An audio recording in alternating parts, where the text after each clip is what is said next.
Alright, let's talk a little bit about sexuality.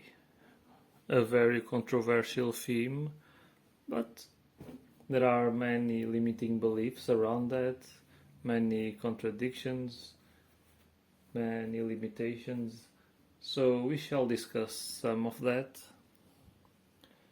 So, sexuality is, in a sense, the base of life because you need to be a sexual being. I mean, you are a sexual being and you use that to create life anywhere, everywhere throughout the animal kingdom that the sexuality is present.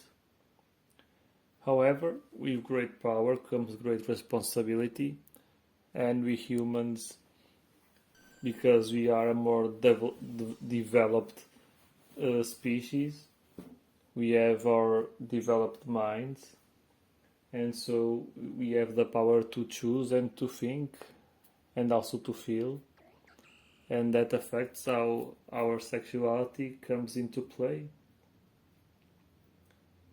So if we look at the animal kingdom, there are many species that have sex just to procreate during usually springtime when the heat comes back, literally, because the cold seasons are gone.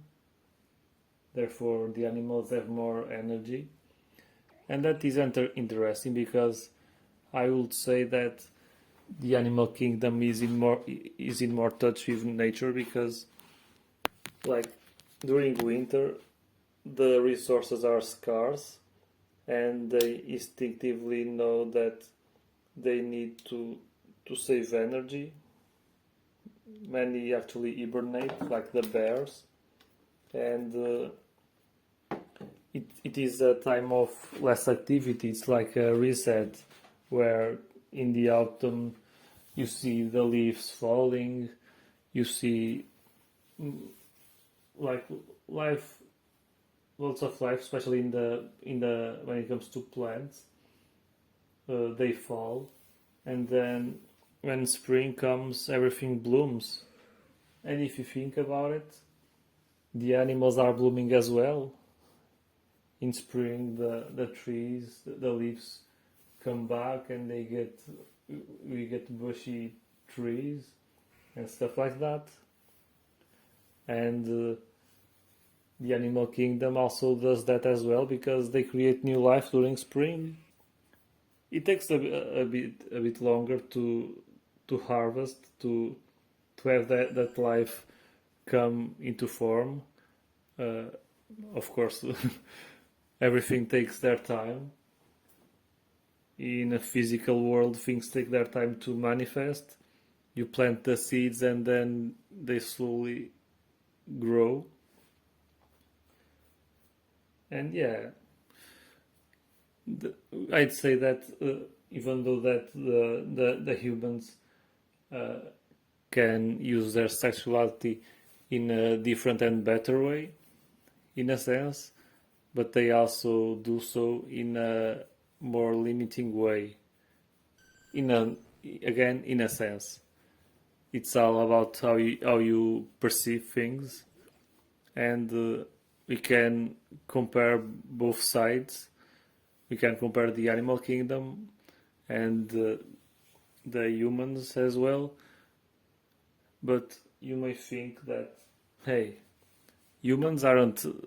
I mean, they are animals, of course, but humans aren't exactly like the other animals, and that's true. However, nature doesn't lie. Nature is brutally honest in every sense of the word. It's something more pure, even in the middle of the brutality that happens in nature, where everything eats everything. Doesn't matter whether the animals are suffering during that process. They will still do it anyway because they need to survive, life consuming life, to give birth to even more life. and we can do so in a more respectful manner, even though we don't most of the time. Just look at the industrialization of chicken and cows and pigs. They are literally tortured, and that's awful, but it is what it is, and it's up to us to be conscious and make better decisions that actually make an impact in the world. It doesn't matter if you are against torturing animals. If you still go outside and go eat conventional chicken, for example, you are being a little bit hypocrite, because you are against something, but you're paying for that exact something. You are letting that something to keep being alive, instead of supporting like more honorable farms who treated the animals better. And I get it, like evolution doesn't come with a snap of the fingers, and it's a process. Sometimes it's annoying to see it that way, but like you can do small steps to a better world. When it comes to the industrialized meat, you can start choosing to eat, for example, chicken that is actually free range, that doesn't get stuck in a cage all their lives in awful conditions. Even if the free range chickens that aren't organic or that aren't from a farm, a local farm, it will still be better than consuming chicken from that are caged throughout their lives. So yeah, progress slowly and steady. That's what I believe. But let's not go that much off topic. I lost a bit of track of what I was going to say. But yeah, the animal kingdom, like, so we humans, we have free will. Anything has free will, of course, even though every being has their limitations. The plants can only be rooted in a certain place on the ground their roots are. Animals can either be limited by stepping into bathing in the water, like fish, and others can't go inside water, or rather can't go inside water if the water is too deep. I mean, they can, but they will probably drown. But humans have more freedom than that. We have adapted, and we can go anywhere, perhaps even to places that no one can dream of yet. Who knows what's hiding somewhere? And when it comes to sexuality, man can do more things that other animals do. But I must remind you again that nature is brutally honest, and it's more pure. And how can we mix the best of both worlds? How can we look at nature and learn something about it?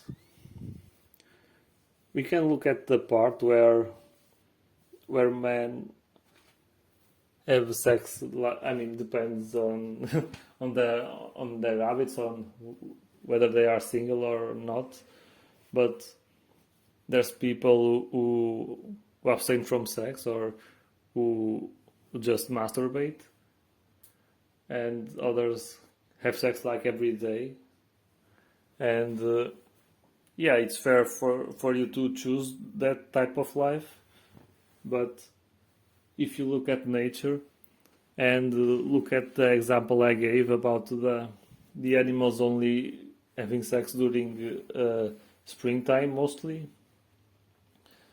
like I said, they do that because there's more heat, there's more resources.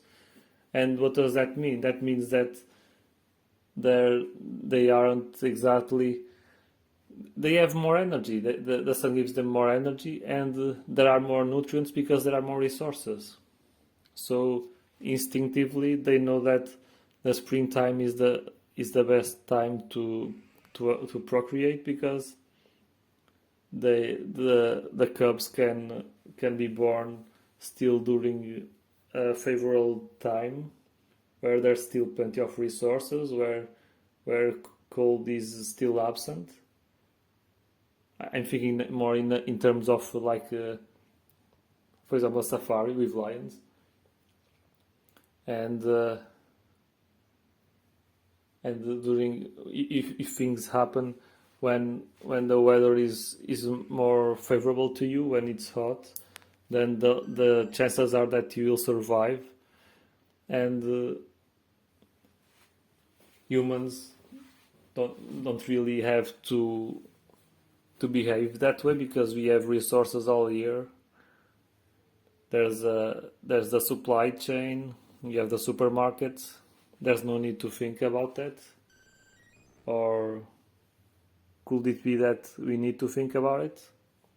Because the diets of humans and other habits, of course, they affect how their bodies absorb nutrients, and people's digestive systems in the world overall, they tend to be very messy, which limits the absorption of the foods they take, and which limits how their organs work. So if a person has lots of sex, like daily, or masturbates daily, then it will be a mistake in a nutritional standpoint, because a person will be just wasting nutrients all the time.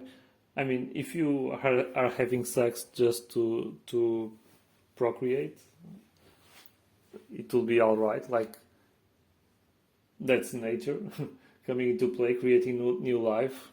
But if you are just having sex to entertain yourself, perhaps it will be a good idea to do something else, especially if you have a tendency to watch porn and stuff like that. There are studies that show that your brain literally shrinks and you get dumber. And when it comes to nutrition, if you are wasting nutrients, especially zinc, because if you're a man, then that's zinc. A man takes more nutrients to waste when releasing their fluids than women. So you don't want to get depleted, you don't want to get depressed, because if you waste your nutrients too much, that's what will happen. And the world already has lots of reasons for you to get depressed. Sometimes there's wars, it depends on what you focus upon. And many organizations just make sure that you, as a human, focus on the negative things, so that they can keep generating a negative world where the powers that be can't be challenged, because the more negative the world in general sees the world, the easier it will be for others to take advantage of that and not being challenged by anyone or anything. But that's a conversation for a different time. So ideally, you want to feel good in life, of course. Sometimes masturbation and sex can be like an escapism, like you just feel shit about life and you want to feel some dopamine, you want to feel happy. However, it's a short-lasting happiness, unless like if you are with someone, with a romantic partner. Of course, you want to create or to deepen a bond, so that's fine, even though the nutrition part is still prevalent in that.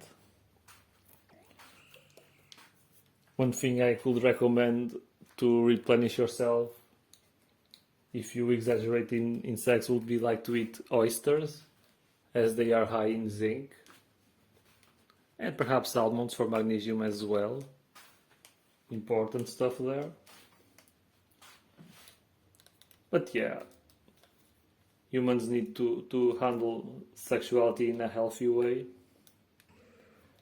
because I hear I've heard people say stuff like that, for mostly when it comes to food, like eating whatever they want, because if they want to if one day they are going to die, and of course we all will die physically, they want to die happy. So why not indulge in whatever? However, you must realize that indulging in such things is just a facade, because again you are feeling some short happiness to replace the fulfilling, long-lasting happiness that you are missing. Many people live an unfulfilling life, and therefore it's the little pleasures of life that gives them, I mean, I would say strength perhaps, that gives them some happiness to keep carrying on in the same cycle. However, it's a comfort zone to feel weak, to stay weak. It's an uncomfortable comfort zone. However, it's still a comfort zone because it is comfortable for you. It's familiar to you to feel weak, to feel uncomfortable. I'm not saying you, the viewer, you suit that description, but many people do. And it's part of the process, because we are evolving, we are expanding every day, and we want to make sure that things get better. However, our ego, that relates to the mind, our ego wants us to stay in the comfort zone, to be safe. And even if that means doing or being something that is uncomfortable to us, that causes us pain, it's still a comfort zone. You know what to expect. Yeah, does it make sense? Anyway, moving on to more aspects of sexuality.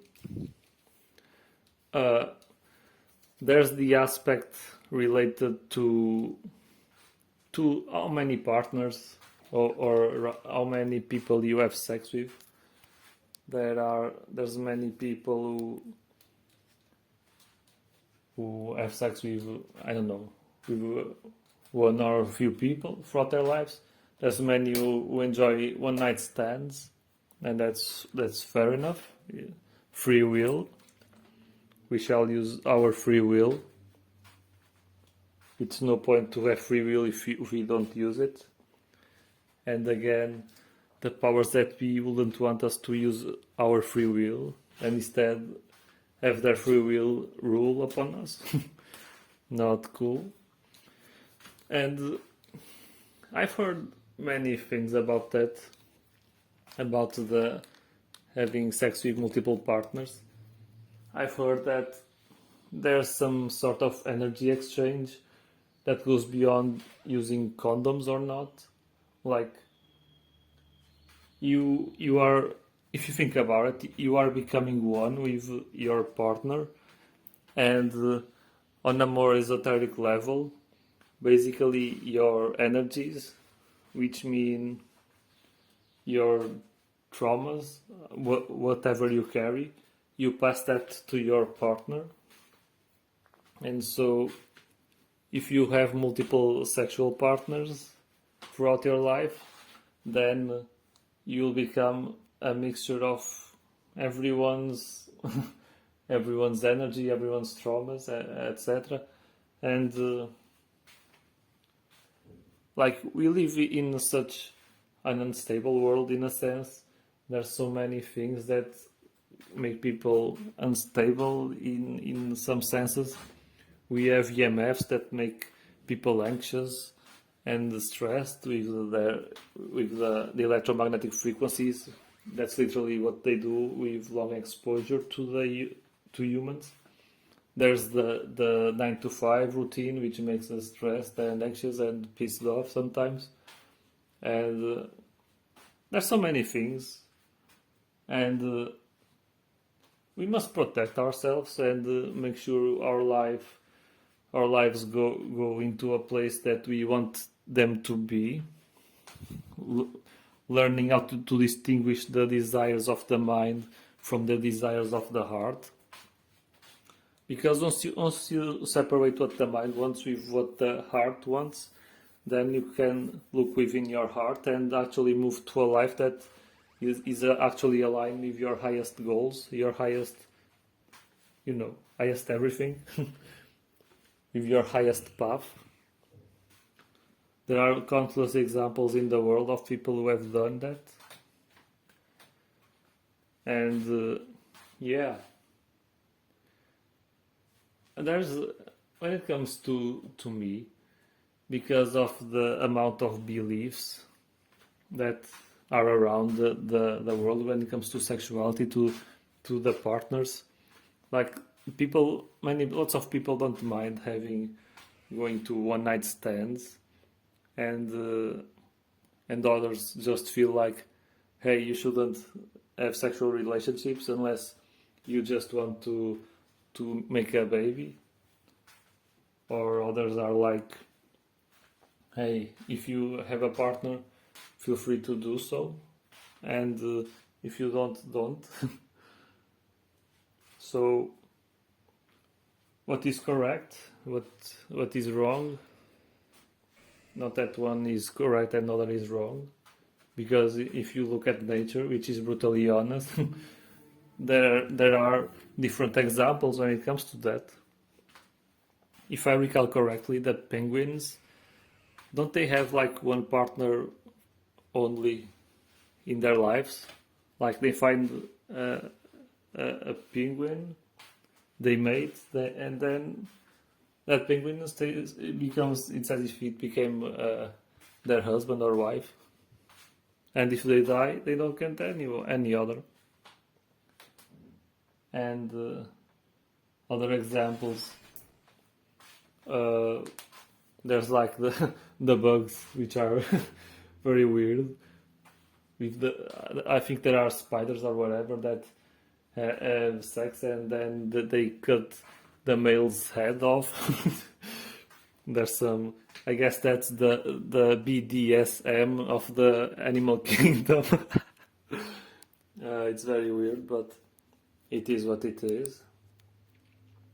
And there's other animals who just do whatever they want, like they are horny, they find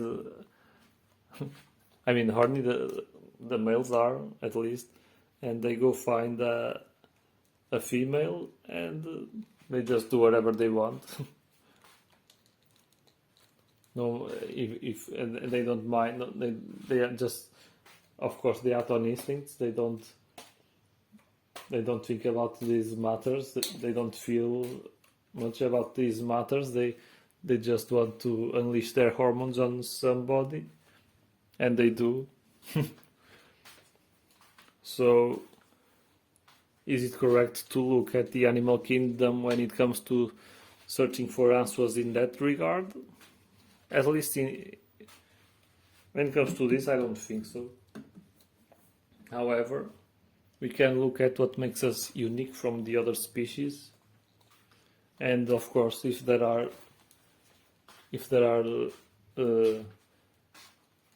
mostly dogs, cats, and horses, more those advanced animals who have feelings, you can see them cry due to whatever, they feel sad and stuff like that. I think when it comes to some animals, scientists dispute that they can't feel sadness, or maybe it is some other emotion, but yeah, they aren't as emotionless as people could think. So we, the humans, many of us humans are emotionless because life has taught us that way, to repress our emotions, to not be in touch with them, So some of us actually behave as if they were an animal like that isn't human. However, if you are in touch with your emotions, what would you do? What would you do regarding sexuality? Let's say that there's someone who hasn't experienced anything sexual with anyone, and you'd have the desire to do so.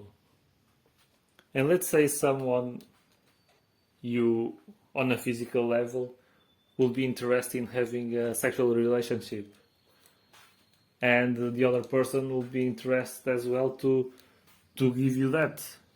What would you do? However, there will be no love between both. Would you still do it just for the sake of experience?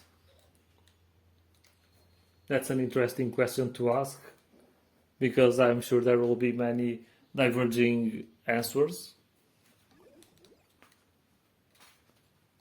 You can't say yes and have the experience. If you have a moral code that allows you to only have relationships with your husband, wife, girlfriend, boyfriend, doing so will go against that. But will the trade be worth it? To exchange where you stand for the fulfillment of such experience? Will the consequences of that change something in you? For the better? For the worse? You'll know how it is. But would you really? Because one thing, when it comes to the human experience, one thing is to have sex with someone, even if that someone is actually very attractive according to your standards. And a different thing is to do so, but while existing love between both. So, is it worth it? Is the difference too much? Could it be that your hormones and your mind desire something, but they desire something that isn't, quotation marks, pure? You can post your ideas, your perspective on that on the comment section. But deep down, if you do your shadow work, which means digging your heart, or rather digging all limiting beliefs, all the hidden aspects of you, of the world, why things are like that, why you perceive things that way, why everything went the way they went in your life. Dig all of that and go reach your heart below your inner shadows. And when you do and know how to access it, you will know what to do. It's easy to fall in temptation with the physical desires. But we are humans. We are animals.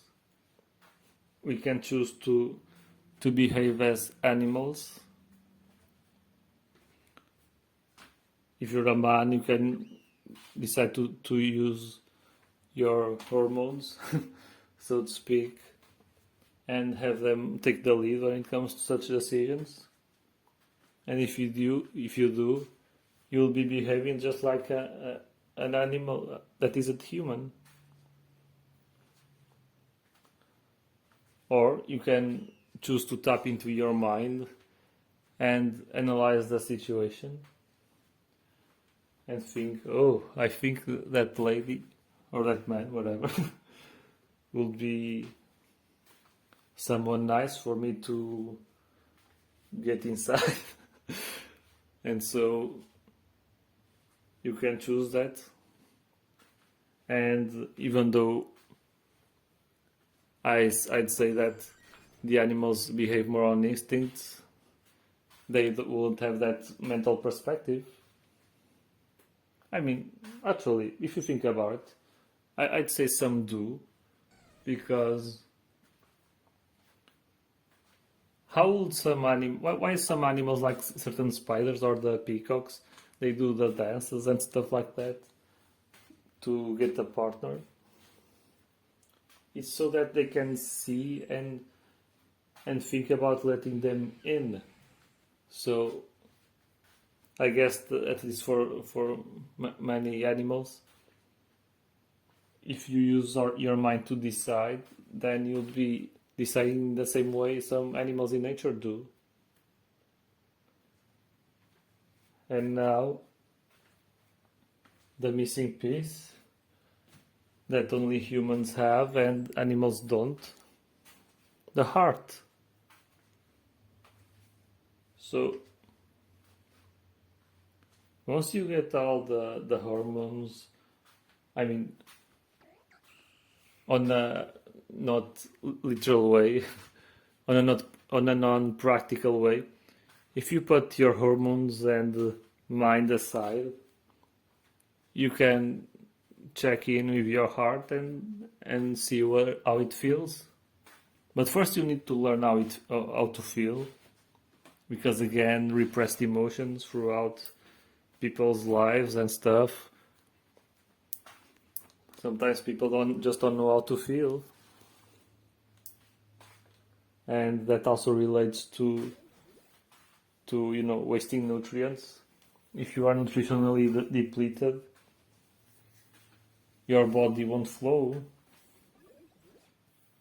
So tapping into your inside will be harder.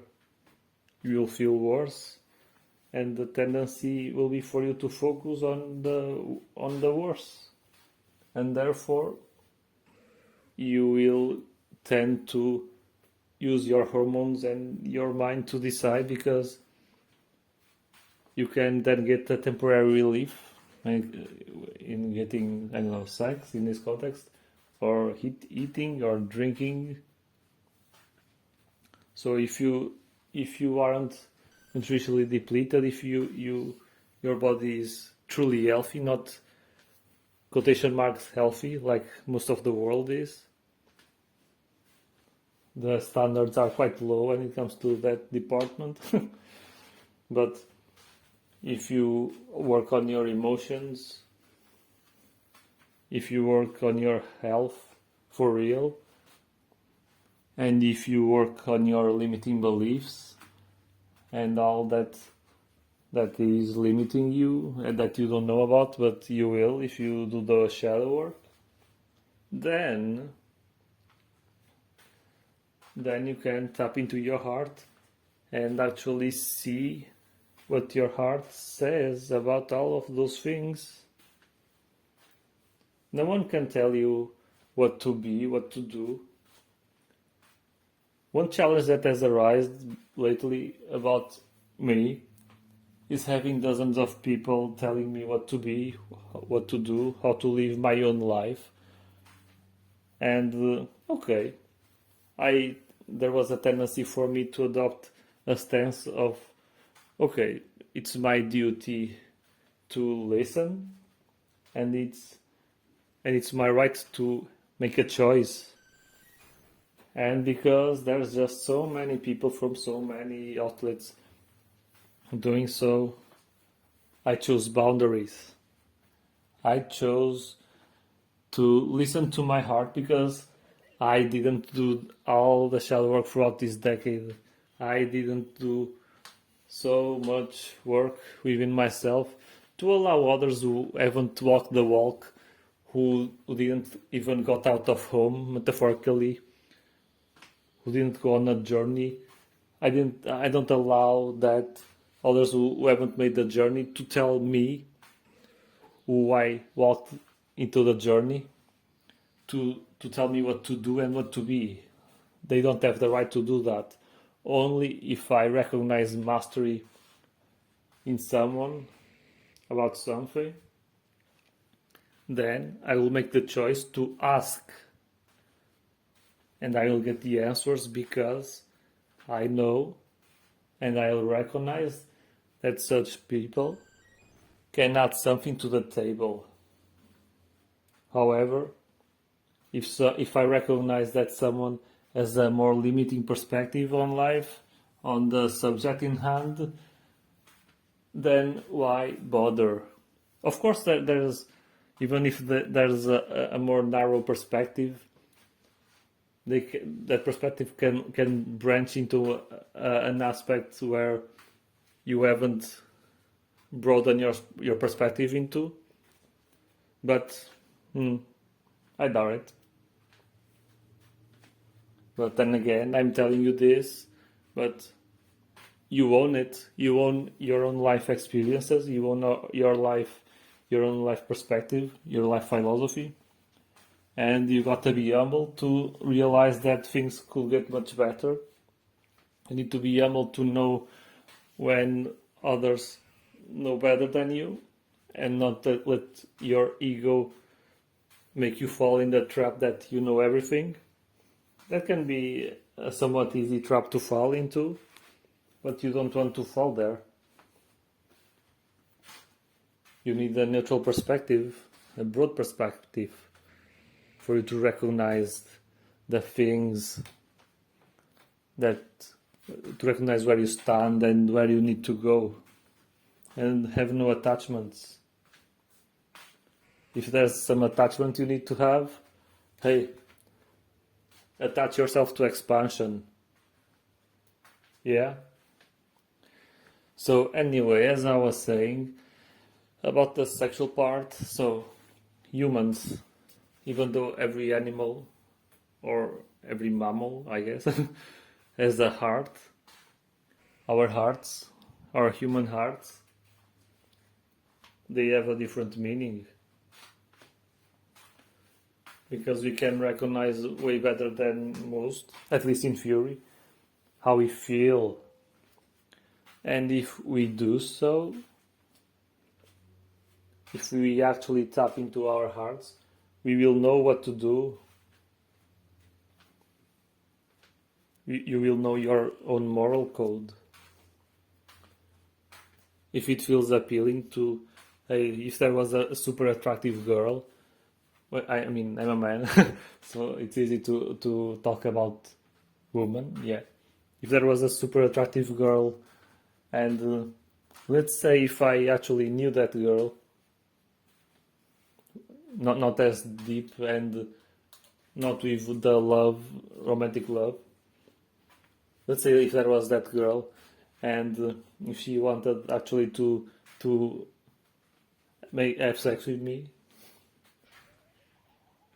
would you do so? Would I do so? It's not a clear answer, because then again, the mind and the hormones would say yes. An easy yes. Very, very easy yes. However, does your heart want to do that? Is it fair to sacrifice the needs from the heart to indulge in the needs of the mind and the hormones?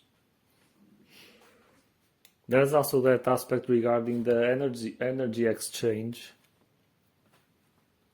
People don't really know about it, I'd say. Perhaps people discredit that, because again, if you become one with a person and you merge energies with a person, and if you are already very unstable, perhaps you wouldn't feel the changes regarding your own stability. However, if you do the shadow work and release any limiting beliefs and limiting energies, and get yourself into a higher frequency, if you had a friend who was attractive and wanted you to have sex with her, would your frequency lower, your vibration lower, if you were to merge with her? I'd say, yeah, that can happen. So would you sacrifice that to feel all the aspects, all the sexual aspects you will do with that person? You see, higher frequency, you vibrating in a higher frequency, higher vibes. With great power comes great responsibility. And that great responsibility comes with important decisions. You can't, if you want to go higher in life, in all senses, like the same way Einstein said that you can solve a problem from the same level of consciousness that created it. So, is it fair to behave on the same level of consciousness that you will behave if you were in a lower level of consciousness, if you were operating in a lower frequency? That is very interesting to think about. So yeah, I feel like, I mean, if I don't know, I'm not sure how, like, you become one with a person if you have like sex. Like, when I feel about nothing sex, I feel like the sex itself, like the literal baby making process. So could it be that you could merge the best of both worlds and do things without doing such merge with the other person? Like, because sexuality isn't just the sex itself, there's more. There's sensuality. You have on TV, on magazines, you can see people like naked and stuff like that. That still relates to sexuality. So at least the energy exchange part, I guess it wouldn't happen because you wouldn't have you wouldn't do the act itself.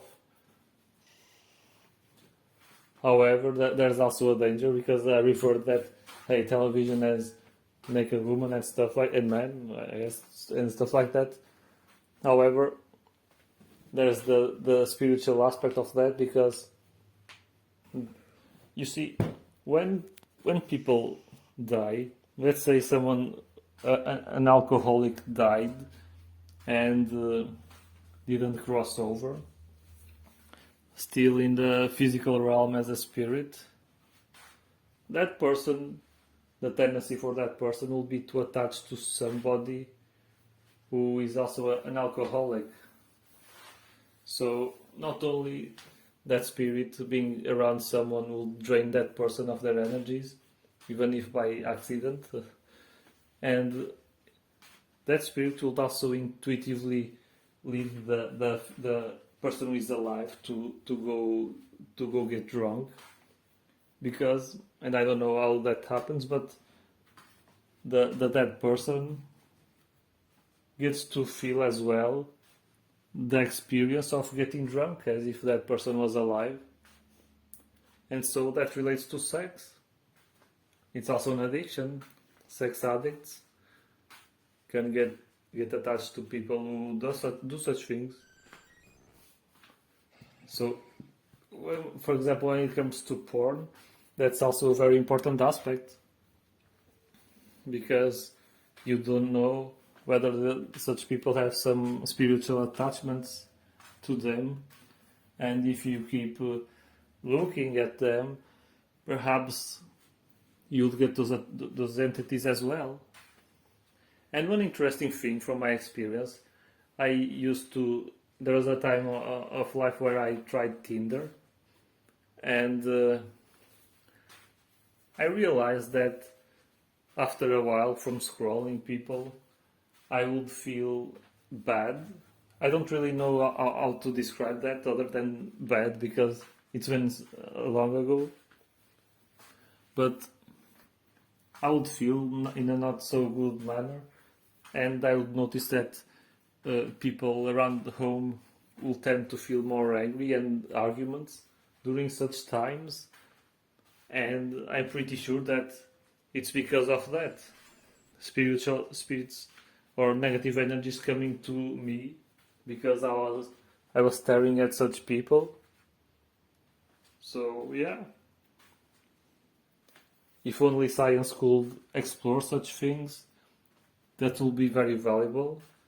But while they don't, we are the test subjects. And because there's so many interests by the powers that be not giving us true knowledge and power, they may lead us to think that we do know a lot and explore a lot, but nah, there's way more that's being hidden. But that's another topic. So yeah, feel your heart. Your heart knows who to become one with. And okay, like I said earlier, people are evolving. In that, doing the analogy to the tortured chicken aspect of life, like we can choose to improve slowly and steady and experience things. It's with experience that with suffering also that we learn what is good and what is bad, and the good and the bad are it's just duality, because it is what it is. What's bad for me can be good for you, and it's good for me can be bad for you. For example, McDonald's. I disagree with the existence of McDonald's due to the fast food and stuff like that. But when I went to Backlash in France, you may have seen videos in my channel about that, where the date was. I told a story there that my phone was pretty much dead after the show. I couldn't call an Uber to go to my hotel, and I was searching for people who could give me the chance to charge my phone. And a gentleman led me to a McDonald's, and the workers in McDonald's saved me. So hey, I was saved by that which I somewhat demonize. Isn't it funny? It was a lesson to let things be, to stop resisting what is and allow what is to be.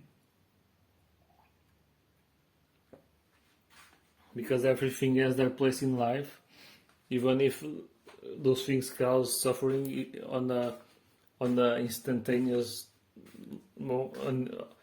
if they cause suffering in the moment of now, or if they slowly build to something bad, to something that causes bigger suffering down the line, it's a learning experience. And it's a hard pill to swallow sometimes, but it's true. It is true. So yeah, I would say that the best approach when it comes to engaging sexually with someone would be to feel your heart, because there's that special feeling that comes with getting to know someone. Sometimes that feeling, like that, if you are undercompensated, you may feel like, hey, that person is like, when it comes to the people in my life, that person may be what I felt the best about, but just because you may not have very experience interacting with people, so that little thing may feel like a big deal when it isn't. And that's an interesting thing to think about. But whenever there's that feeling around a certain person, not a feeling of like a crush, because that can happen, can be a facade to masquerade the fact that such person is very attractive physically. Of course, that you may sense that such person is attractive in a non-physical way, in a personality way, and I guess that will be closer to what love is. But if that feeling doesn't go away after a while, perhaps that's love. And then, yeah, if the opportunity arises, then, and if both feel the same way about each other, then yeah, good things will happen there, and a beautiful relationship can happen. And you will be honest with each other.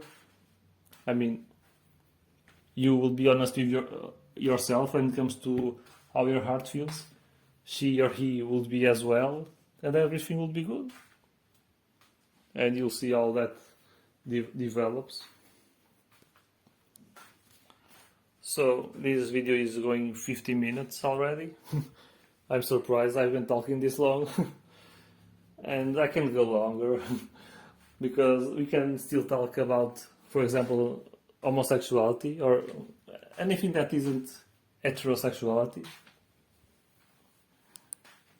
And I can briefly talk about that. Like, what people want in life is to be happy. So, even if you feel weird about homosexuality, like, it is what it is. It isn't anything to do with you. Like, just respect and let others be. Again, remember the McDonald's example. If you see something as bad, it may not be bad. It may not be bad for you. It can be good for others. And homosexuality is also present in the animal kingdom. And about that, and when it comes to humans as well, I'm going to add something to the table, because there's something called the what's it called? Hold on a minute. It's the Pottinger's cat experience. Basically, a dude named Pottinger had lots of cats, and he will try out how diet will influence the cats throughout generations. And what did he do? To a group of cats, he would give the proper cat diet. I'm not sure what that is. Probably has something to do with meat, probably raw meat. And to the other group of cats, he would give them a more standardized diet when it comes to current society, like the cat food you buy in supermarkets. And what did he find out throughout generations?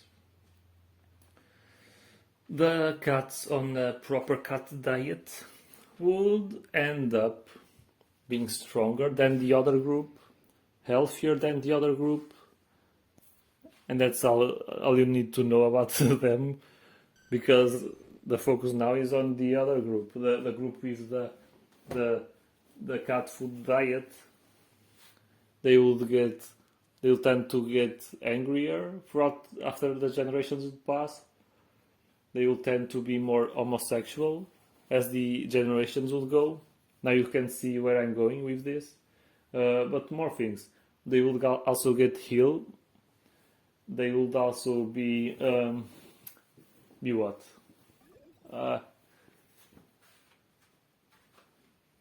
Basically, they will become a weaker species, so to speak, than the other group of cats.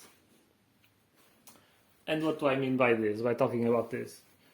So I believe that there's a rise in homosexuality, even in the animal kingdom, because of pollution. Like, I'm not sure whether in ancient times, and when I say ancient times, I mean like many centuries and perhaps millennium ago, if there was records of homosexuality between animals that aren't humans. I know that humans, okay, there's been situations told by history that homosexuality was already existing and was demonized, yeah. And because of the complexity of the human mind. I guess it's fair that say that even without a wrong diet, there will be a tendency for homosexuality in some. I'm sure it will be a rare thing, but it will still happen. Because, hey, humans are curious, just like most beings, and it's wherever they want to explore. It is the one wanting to explore everything in every way. And I believe that right now, man becoming woman, woman becoming man, homosexuality, the LGBT and stuff, I feel like that has a lot to do with diet. But then again, that shouldn't be a reason for separation to exist. There's separation for every little shit nowadays. Because who that benefits. And it's our duty to respect everyone and where they stand. And just let them be. Just let everyone experience life. Of course, place some boundaries when needed. But just do your best to make sure others are expanding if you affect them, and make sure you are expanding as well. Make sure you tap into your heart, because all this discussion I'm having throughout this past hour, this is only happening because humans, and I guess myself, throughout their lives, there are so many contradicting beliefs, contradicting things being taught, so many limitations overall, and it's up to us to unblock ourselves, to grow, and this was my attempt to do so, for me and for anyone that is willing to listen and to think about it. And I think I'll close the video for now. I hope this was useful, and keep growing and keep going beyond, because we can do it. So let's just do it. Bye bye.